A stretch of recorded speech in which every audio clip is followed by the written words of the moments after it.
Warriors. I am so honored today to present to you our board member, Susie Pfeiffer. Susie is our vice president of Lynn's Warriors and brings her expertise as a healthcare professional to our organization. And we are so proud that Susie is such an integral part of letting us know what is going on in the healthcare field. She has spent her entire career as a psychiatric nurse and is currently working with children and teens, behaviors, interventions, all sorts of things that she'll fill us in about. And Warriors, as we know, this is the most important thing regarding human trafficking and sexual exploitation. Learning the behaviors, helping with the behaviors, resources needed, and what we need to do in the future to expand all of this and help more people. Susie Pfeiffer, welcome to the Warriors. Thank you so much for having me. Now, Susie, you're based in Florida. I have a question for you first. What made you want to go into this profession in the first place? Actually, it was my last rotation in nursing school. And the first part of it was mental health. And the second part of it was substance abuse. And I fell head over heels in love with it. And I lucked out that when I graduated, I found a facility in Tampa. I was living in Tampa at the time, and it was a substance abuse program. So started in '84, and I have been in it ever since. So I have worked with all different age groups and in different settings. So it's been inpatient, outpatient. I've worked managed care. I've worked home health. And I am, for the last 10 years, have been working primarily with kids ages 4, if you can believe that, 4 to 17 on an inpatient unit. And this particular unit is what they call a Baker Act receiving or crisis stabilization unit in Tampa or Florida. Somebody that's put under an involuntary hold. That is called a Baker Act. And what that means is that somebody's deemed a danger to themselves or others. So the kids that we get and that are brought into us are brought in under a Baker Act for a variety of reasons. Most of them have issues with depression, anxiety, bipolar disorder, ADHD, ADD, PTSD, OCD, and sometimes substance abuse, although we're not primarily a substance abuse treatment program. So what happens is these kids will come in and then we will evaluate what their needs are. And then we will, get a treatment plan. But our stays are basically about 3 to 5 days. So it's very, very short.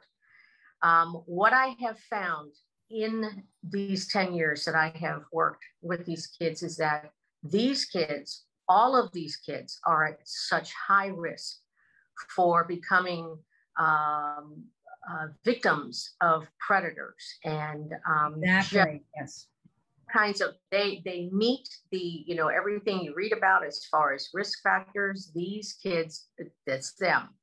They have a very, very high dependency on the internet, social media, for everything. For, this past year with the pandemic, we had school.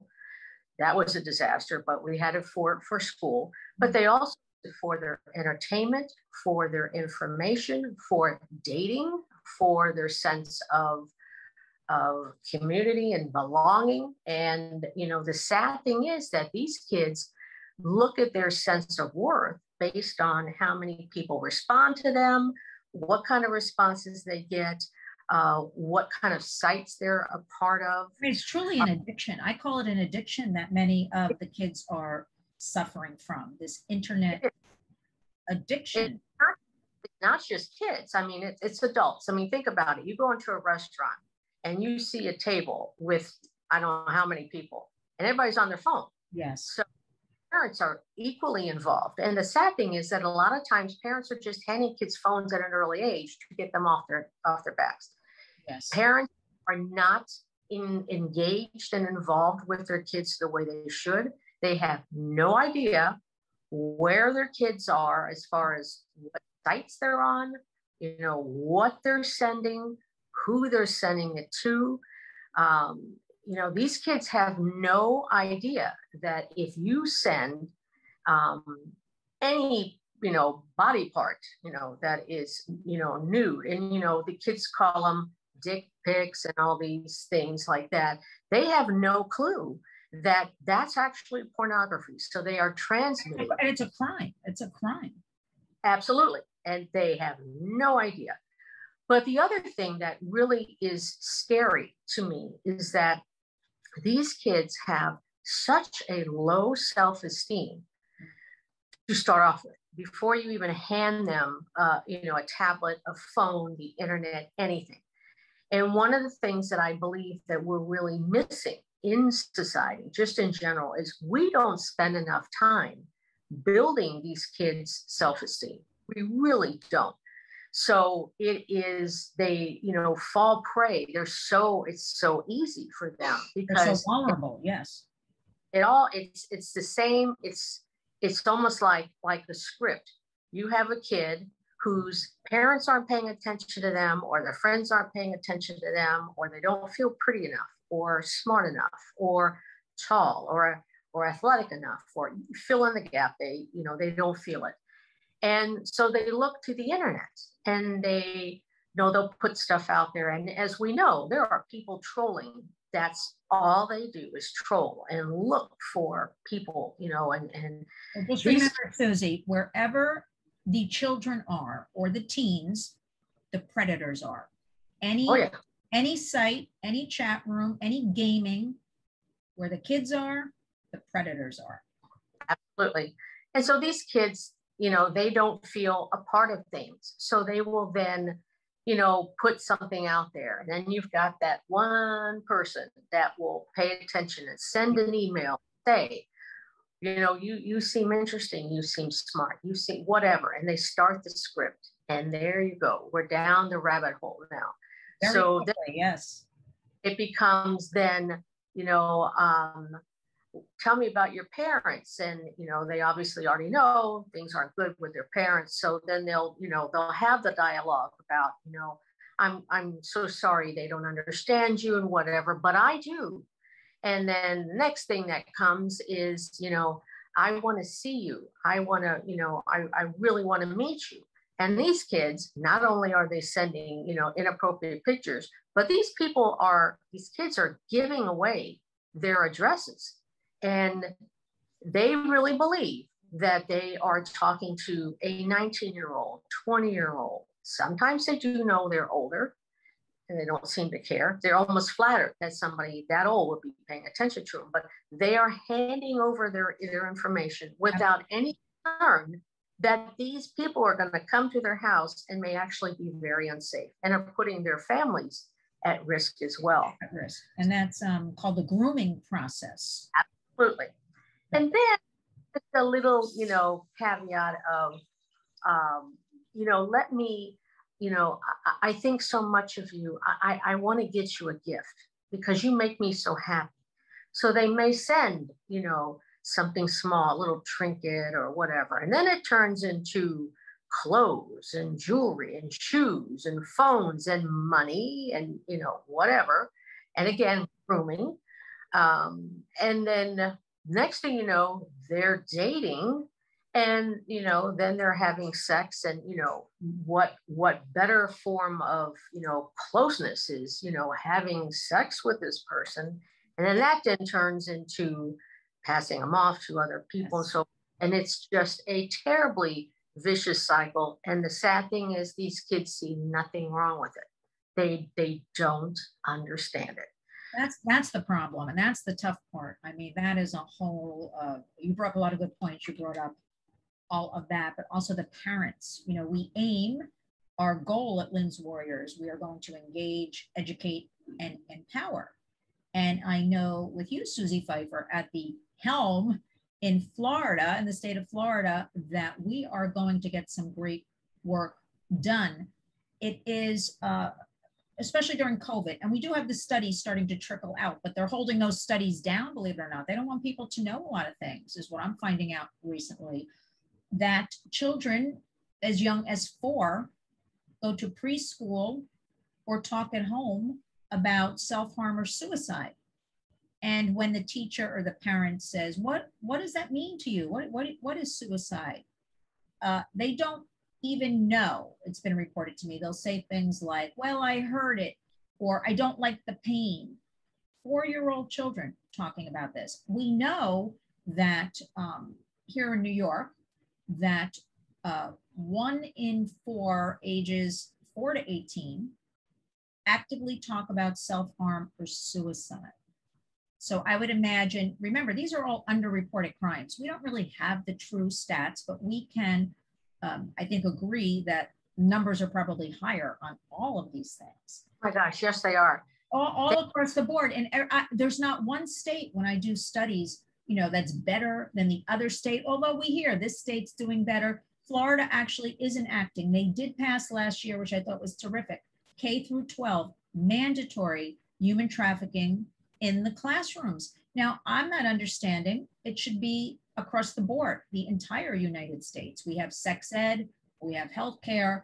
Let's have human trafficking, because it trickles down to everything you just spoke about. It's all happening, the majority of it online is happening. Because, and people always say to me, why? Very easy. There's a lot of money to be made. There's so much, and it's easy. We're handing the kids over. The kids are handing themselves over. It's become the norm. And also the separate subject matter of, the sexualization, this normalization of the sexualization of our children. So that's why we at the Warriors need parents and trusted adults, to step in, to recognize. We have to let people, they truly don't understand, recognize indicators. Recognize if your daughter has, an expensive handbag, she's 15 years old, well, where did that come from? Recognize things like there's a whole secret set of emojis that the kids are using for different, sex terms and different meetups and different, all this kind of stuff. So education to the parents, trusted adults, family member is absolutely key. They don't understand, nor a lot of them block it out, which is sad. It's an ugly, horrible subject matter, but I guarantee when their child becomes a victim next, then they'll want to talk about it. And we want to intervene and prevent new victims before that's happening. What happens? You mentioned your kids stay with you 3 to 5 days, and then where do they go? They will go back to, most of them go back to the home or their legal guardian. Some of them go to shelters because they just can't communicate, and there's just so many problems in the home. Yes. That they go, to a shelter. Some of them are in foster care, so they will go to, wherever that is. We have had, and you and I have talked about this before, I have had girls, mostly girls, but we know that there's guys involved too. But we have had girls that have been involved with human trafficking as patients. I'd say probably in the past 5 years or so, we've probably had maybe 5 or 6. And in fact, we just had on our adult unit a young lady who was brought in suicidal thoughts because she had been involved with trafficking. Her mother had gotten her involved, with trafficking. So there were issues around that. So it's happening even with that's a very popular, Susie, especially during COVID, familial trafficking. Absolutely. Familial, where they're selling, their daughters, their sons, their sisters, all in the family. And nobody really is talking about the familial trafficking. So a lot of these vulnerable people in the cities during COVID, this is the way they were making money. Or there are different reports out that landlords across the country were pressuring people for rent, sex in exchange for rent. So it's an overall really escalating critical and crucial issue here in the United States, although we'd like to solve globally. We know human trafficking is all over, including labor trafficking, forced servitude, forced begging. We have child soldiers.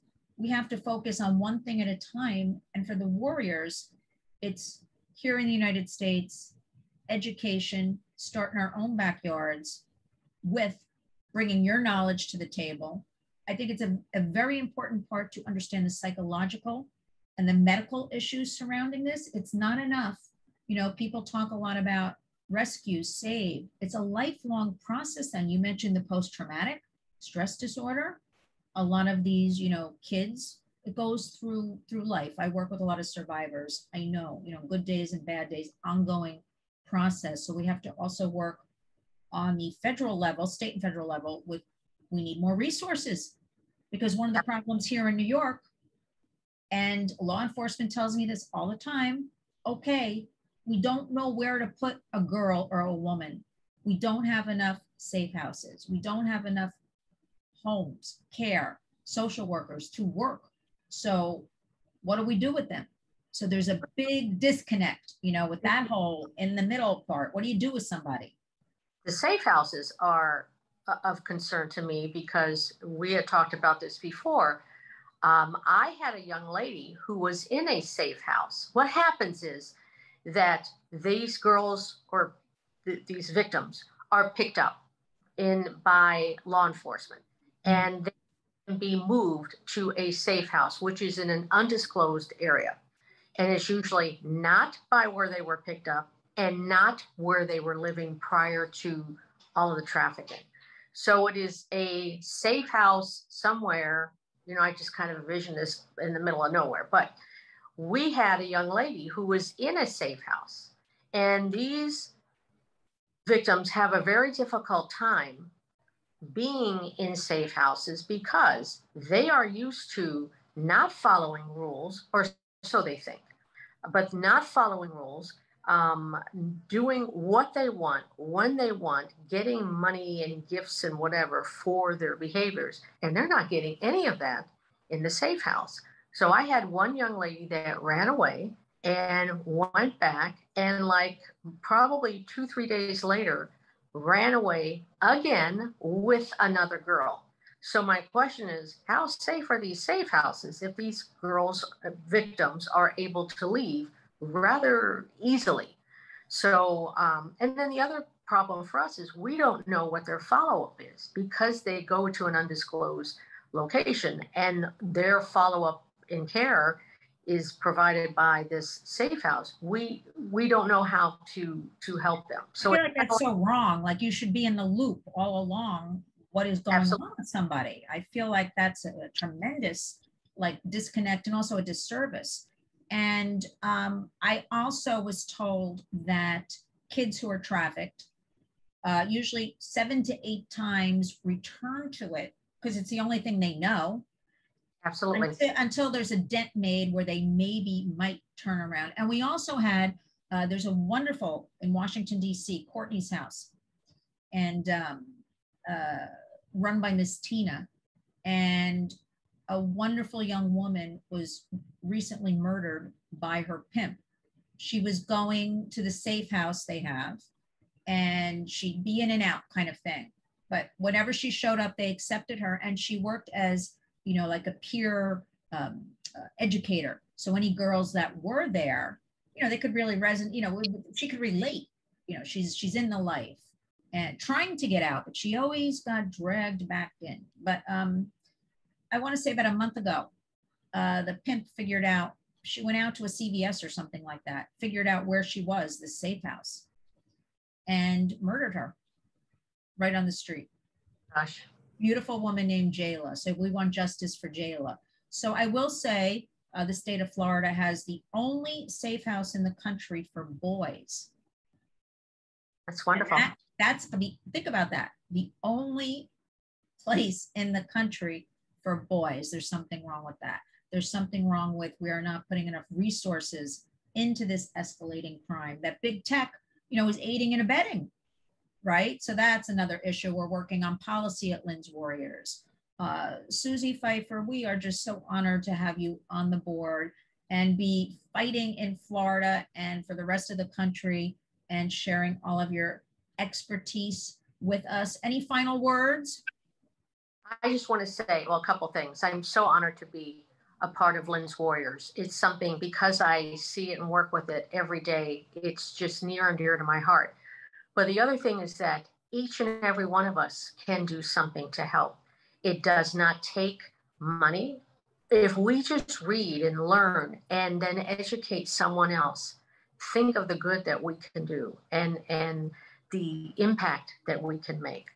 And we're all responsible for this, every single one of us. So I thank you for asking me to be a part of your organization and for doing the work that you're doing. It's phenomenal. Thank you, Susie. Well, warriors, we're going to sign off.